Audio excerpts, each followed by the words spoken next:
If we create good institutions, then we can live up to our good intentions. The Song of the Sirens was said to be so beautiful that sailors would leap into the sea and drown themselves or dash their ships on rocks trying to get closer to these beautiful women who were singing these lovely ethereal melodies. Adrienne Mayor is a classics scholar at Stanford. She says there are two very different stories of the myth of the Siren song. The oldest story we have is Jason and the Argonauts. Some people think that might even be older than the story of the Trojan War and Odysseus. So Jason and the Argonauts head off in their ship, the Argo, and they have been warned that there will be dangers at sea. And one of the worst dangers is posed by the Song of the Sirens. So Jason planned ahead. He invited Orpheus to join his expedition specifically to counter the peril of the sirens. And Orpheus, of course, is the legendary musician, brilliant singer, lyre player, and his melodies, people said they could entrance birds, fish, wild animals, rivers, streams, and Jason ordered Orpheus to start playing and singing as they were passing the Rock of the Sirens. Jason's plan was to keep his crew on track with a song even more beautiful than the Sirens. The other famous story about the Sirens, the one that most people know, is from Homer's Odyssey, about Odysseus, or his Roman name Ulysses, and his men who returned from fighting the Trojan War. They've been at sea for 10 years trying to get home after that war. So as they near the rocky islands of the Sirens, Odysseus had his men block their ears with beeswax, and then Odysseus himself ordered his men to tie him to the mast so that he could hear the Song of the Sirens. He wanted to hear that song, but he wanted to make sure that he didn't jump in the water or succumb to the dangers. And he told his men, "Don't untie me no matter how much I beg you until we're clear of the danger." Like Jason, Odysseus also sailed safely past the Sirens, but Adrienne says the two stories reflect differing approaches to dealing with human behavior. I think both myths taken together are very interesting because the credible commitment, binding yourself to the mast, really is so different from the proactive defense with the secret weapon of Orpheus. Many organizations have stated missions they set out to follow. But for leaders trying to keep people on that path, is it better to inspire, the way Jason did with the music of Orpheus? Or is the Odysseus way more realistic, to create the kind of structure that shielded his men from the siren song? This is If Then, a podcast from Stanford Graduate School of Business, where we examine research findings that can help us navigate the complex issues facing us in business, leadership, and society. I'm Kevin Kuhl, Senior Editor at the GSB. This episode, we speak with Ken Schatz, Professor of Political Economy and co-author of the book, Leading with Values. The focus today, if we create good institutions, then we can live up to our good intentions.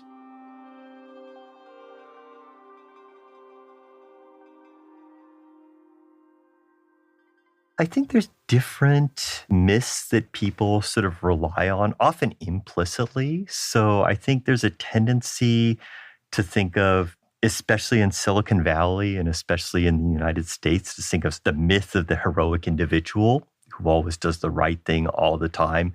But some people think of the way that we should do this is we should get everyone on the same page, totally aligned in terms of our values. And because of our commitment to the mission, we will just weather the turbulent storms or the things that will tempt us to go against our values. And that's like the Jason and the Argonauts way of dealing with the siren's temptation, right? It's a story of inspiration. And I think inspiration is really important for a lot of organizations. I don't think it's enough, actually. I think there's another story about how to deal with the sirens, which is the Ulysses story of how to deal with the sirens. And Ulysses is much less optimistic about human nature.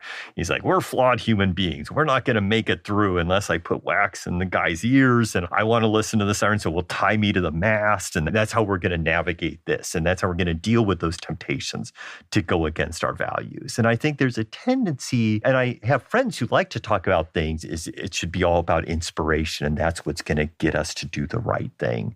But I also think we need those binding institutions to help us live up to those intentions, actually. So the framing for our conversation is around good intentions and the reason to have good institutions. Mm-hmm.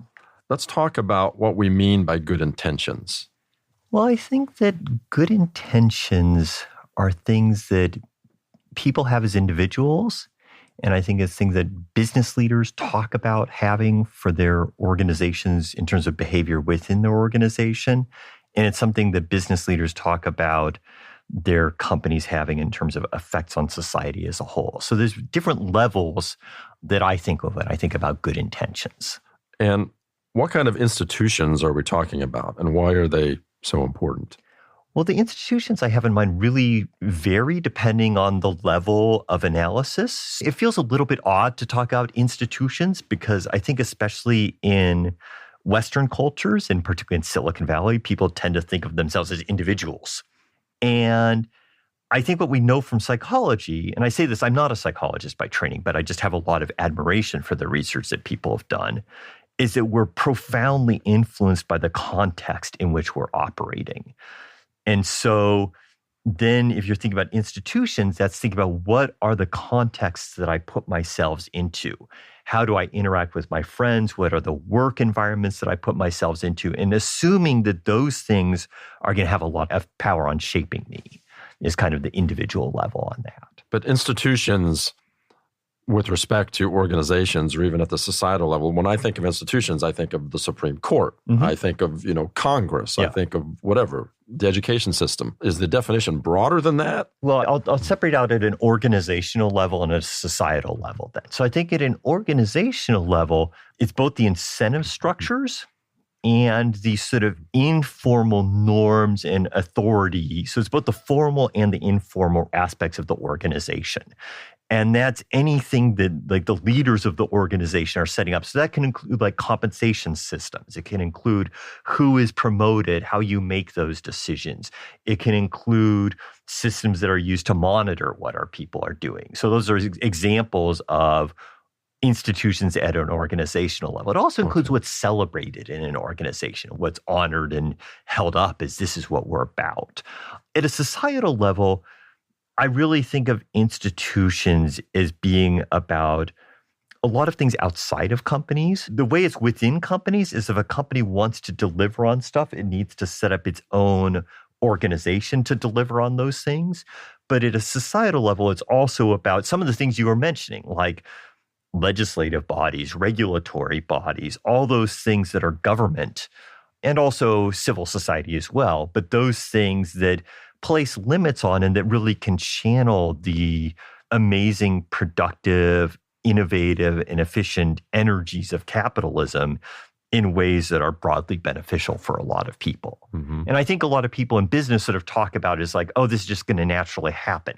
Just we're going to go out and we're going to make the world a better place. It's like almost a trope. It is a trope at this point. Mm-hmm. But the idea is like, well, if you want to actually have the world be a better place, you need to have the things that channel all that in ways that make it a better place. Okay. You mentioned incentives a minute ago. Yeah. Is that how these institutions exert influence on people? Like, what's the magic that happens that changes our behavior because of institutions? Well, I'm kind of an economist by training, so I'm definitely a big believer that incentives have a lot of impact on things. And whatever is rewarded or punished by public policy, or there's a lot of different types of incentives. And sometimes incentives are a lot more financial. Some of the time they're just straight up constraints and legal rules. And I think both of those types of things matter. But yeah, a lot of it at the societal level, it's largely about incentives. Mm-hmm. How do organizations arrive at their stated values? Is that embedded in a mission statement, or how does that occur? Yeah, that's a great question. And my colleague Glenn Carroll does something great about this. He reads, I don't know, it's mission statements or things like that from a lot of different companies, or statements of their values. And a lot of the time they're sort of indistinguishable. And you mean between the companies? Between the companies. You have here's a list of these statements and here's a list of companies. Try to match these with each other. And what happens when people try to match the statements and the companies is not clear how they mesh up with each other. So I think to have it be meaningful as a statement of our mission or values, it needs to be something that's actually specific to the company. It is not meaningful if it's sort of generic, like we're good. There's versions of we're good, but it needs to be something that's specific to the company. And often that means it's anchored in specific stories within the company about this is what people in this company have done that are aligned with those things that matter, that we say we really care about. So I think that's part of it. Sometimes that comes from the leaders of the company. Sometimes that's something that organically forms amongst the regular rank and file within a company. So there's different ways that can come about. And often those are statements of intentions, actually. Mm-hmm. A lot of the statements that you read on companies' websites, those are statements about intentions. They're not statements about, here's the institutions that we're actually going to use to deliver on those things. You've anticipated my question because I wanted to know, if I'm not part of the leadership, if I'm just rank and file, how can I affect those organizational values? That's an important question, because I think the reality is there are power differentials within organizations, and an ordinary rank and file person doesn't have the same level of influence as the CEO does. But I do think it's the case that there are times when people who are, at various levels of the hierarchy in an organization have a chance to talk with and communicate with those who are above them in the hierarchy. And I think that's one way of saying, oh, this is something that I care about. This is something that matters to me. And this is how I think we should be approaching that. So that's one way of doing that. Another way of doing that is by, most people have people who work for them, or a lot of people have people who work for them. And by asking those people to live up to the standards that the organization claims to aspire to. And that can also be done horizontally with people who are at the same level. But some of the time, the option that people have is to say, I'm in this organization, and what I need to do to succeed within this organization is out of step with my values.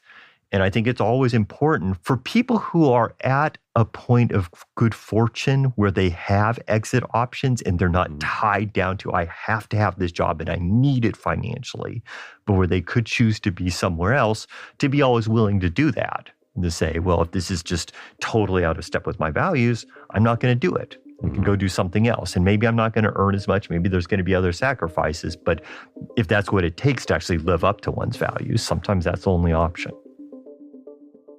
You're listening to If Then, a podcast from Stanford Graduate School of Business. We'll continue our conversation after the break.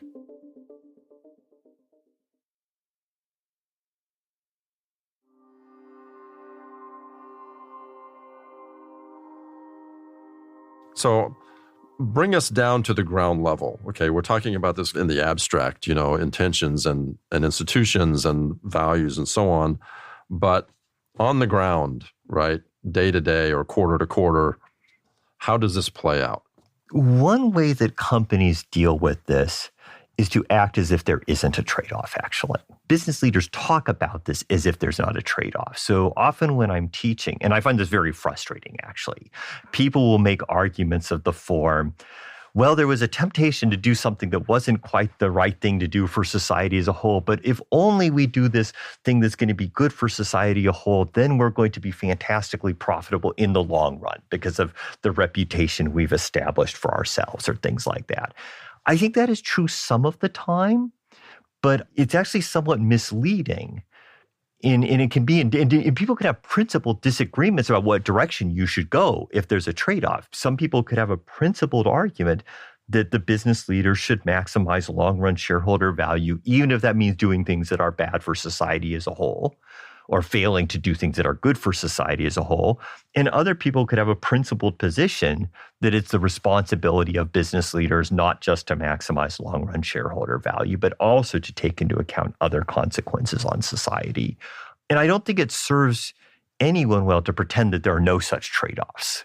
But I think if a company really cares about a set of stakeholders in addition to shareholders, and I don't think they're ever going to not care about shareholders. That would be inappropriate to not care about shareholders. But if they're going to care about stakeholders other than shareholders, they need to say who those people are. And they really need to be careful about articulating, these are the set of people that we actually care about. Here's our principles that we're grounding. So our employees, our community, whatever those might be. Yeah, our employees, our community, we care about environmental impacts, and a company could legitimately say we do care about that or we don't care about that. But then it's like once a company starts saying they care about those things, then they should actually measure on whether they're doing those things and reward people for delivering on those things.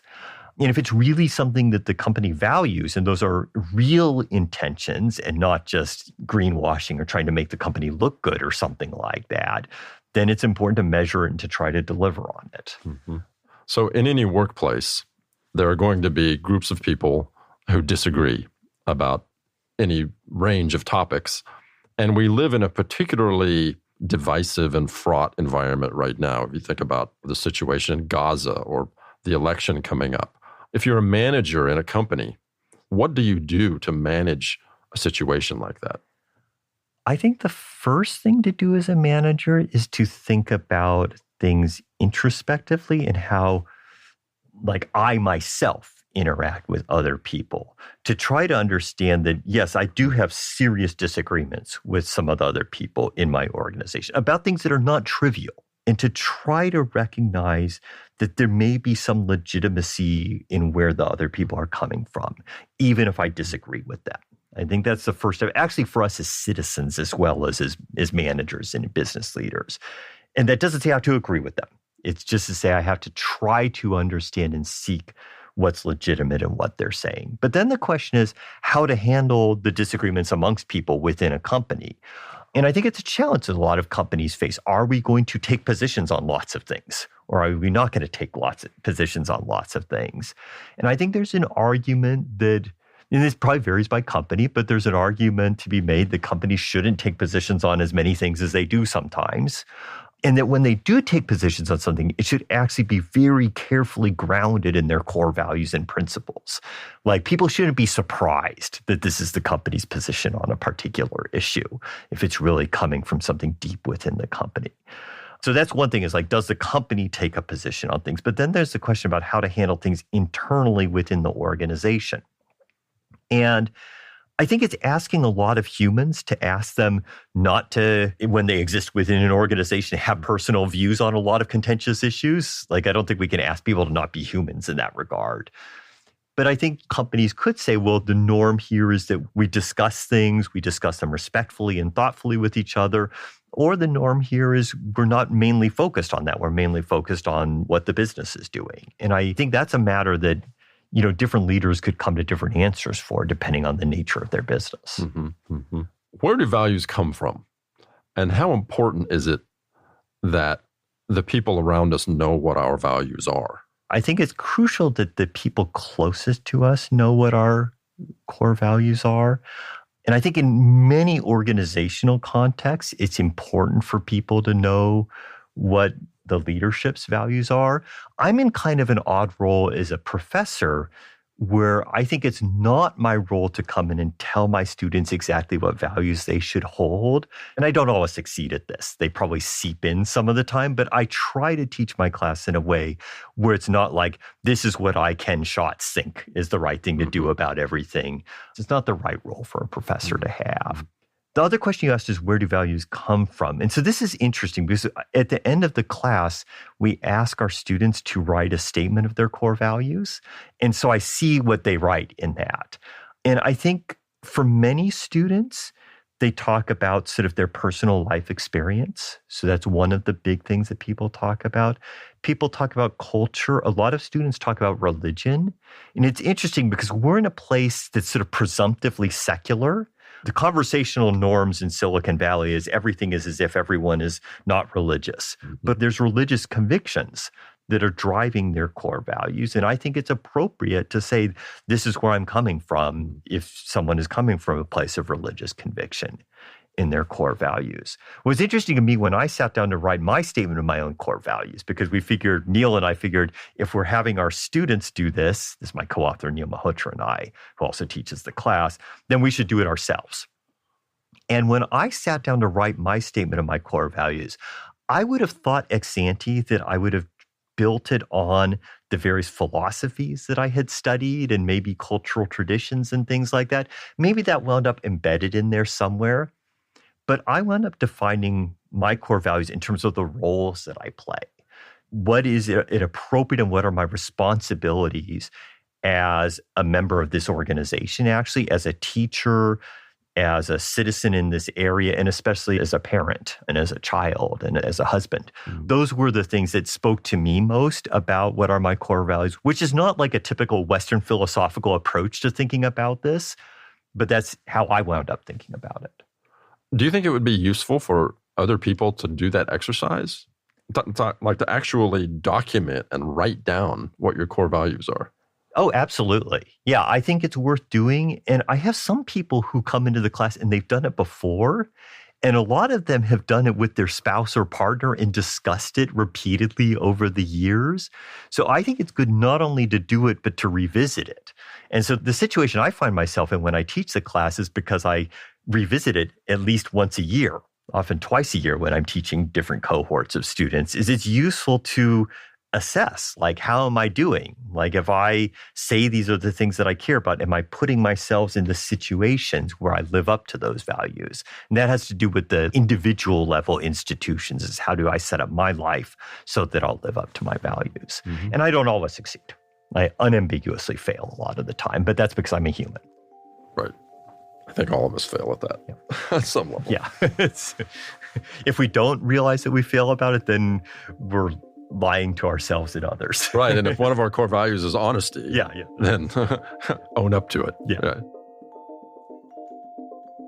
It may seem far-fetched to look to ancient stories for guiding principles, but Ken suggests that mythology can be useful when designing institutions of an organization.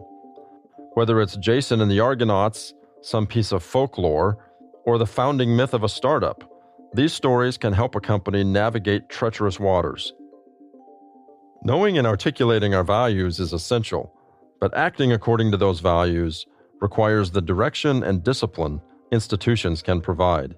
And as more heated disagreements emerge in a more polarized world, knowing how to grapple with them will be even more important.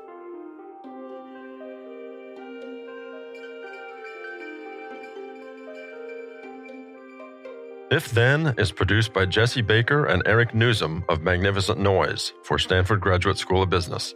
Our show is produced by Jim Colgan and Julian Natt. Mixing and sound design by Kristen Muller. From Stanford GSB, Jenny Luna, Sorrel Husbands-Denholtz, and Elizabeth Wilezik-Stern. If you enjoyed this conversation, we'd appreciate you sharing this with others who might be interested and hope you'll try some of the other episodes in this series. For more on our professors and their research, or to discover more podcasts coming out of Stanford GSB, visit our website at gsb.stanford.edu. Find more on our YouTube channel. You can follow us on social media at Stanford GSB. I'm Kevin Kuhl.